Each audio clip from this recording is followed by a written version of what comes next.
Ustadz Hanan Attaqi, Ustadz Adi Hidayat, Ustadz Bahrul Alam. Ketiga orang ini pasti udah gak asing, dan masing-masing dari mereka punya gaya khas dalam berdakwah. Seperti Ustadz Adi Hidayat yang dikenal pinter banget, banyak hafalannya, dan orang yang kritis banget. Atau Ustadz Hanan Attaqi yang terkenal dengan dakwah hijrahnya. Atau Ustadz Bahrul Alam. Nah, kalau kita teliti, dari ketiga orang tadi, ternyata cara berdakwah mereka itu secara tidak langsung udah nerapin aspek psikologi dalam aktivitas dakwahnya. Salah satunya yaitu dalam metode pendekatannya. Metode pendekatan ada apa aja? 1. Ada alloplastis. 2. Ada autoplastis. Yang ketiga ada auto-alloplastis. Apa aja itu, Bang? Oke, kita terangin. Yang pertama, alloplastis.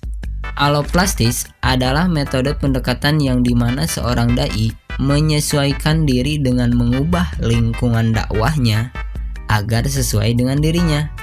Nah, kita ambil contoh dari Ustadz Hanan Attaqi. Ia dikenal luas karena mengubah lingkungan dakwah agar lebih diterima oleh kalangan anak muda atau Gen Z.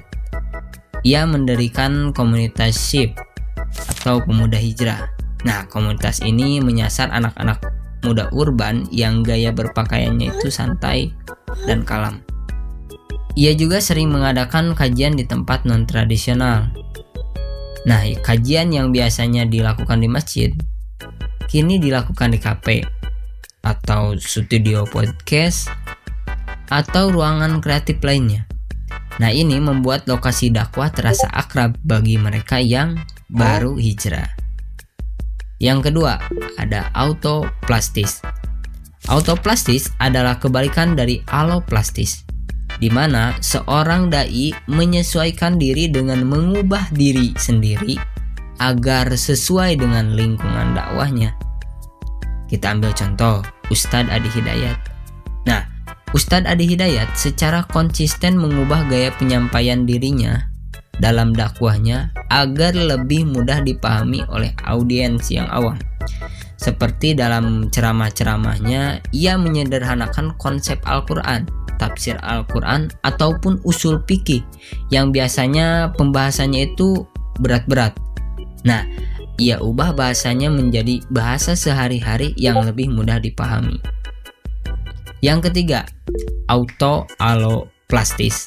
Nah, kalau yang ketiga ini merupakan gabungan dari alloplastis dan autoplastis, di mana seorang dai akan menyesuaikan diri dengan mengubah dirinya sendiri sekaligus lingkungan dakwahnya secara langsung dan seimbang. Nah, kita ambil dari Ustadz yang lagi ngetren-ngetrennya, Ustadz Culture, yaitu Ustadz Bahrul Alam. Siapa sih yang gak kenal dia? Ustadz Bahrul Alam memadukan penyesuaian diri dan penciptaan lingkungan secara bersamaan.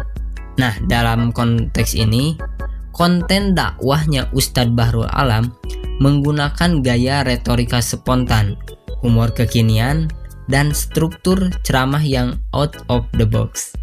Ustadz Bahrul Alam juga mengubah lingkungan dakwah yang biasanya dilakukan di masjid. Justru ia lakukan dakwah ini di tempat tongkrongannya, bahkan di tempat kopi shop. Kombinasi ini membuat dakwah Ustadz Bahrul Alam ini tersampaikan dengan kuat melalui gaya bicara yang adaptif dengan anak muda sekarang.